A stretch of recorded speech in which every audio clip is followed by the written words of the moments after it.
تعلیمی ادارے سارے بند، سرکاری ملازمین کام کے لیے نہیں جا سکتے. یہ سارا جو ملک میں انسرٹنٹی ہے یہ ایک حکومت کی غلط ڈیسیجن پہ، کیونکہ حکومت بار بار یہی کہہ رہی ہے کہ ملائیشیا کا جو وزیر اعظم تھا وہ آیا ہوا تھا اور انہوں نے مظاہرہ کر لیا ہے. اب ملائیشیا کے وزیر اعظم تو چلے گئے ہیں، اب وہ چلے گئے ہیں، مظاہرہ انہوں نے کر لیا ہے، مگر آپ بھی بیچ میں کم از کم یہ مظاہرے یہ کیوں ہو رہے ہیں؟ عمران خان نے یہ کال کیوں دی ہے؟ وہ بھی لیڈر ہے، اس نے بھی وزیر اعظم پونے 4 سال حکومت کی ہے، ان کو بھی آئیڈیا کہ کیا کرنا چاہیے اس پوزیشن میں. جب آپ آئینی ترمیم لے کے آ رہے ہو، جب آپ اپنی آئینی عدالت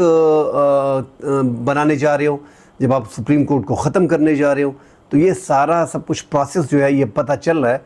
کہ آپ وفاقی آئینی عدالت جو بنا رہے ہو وہ عمران خان کو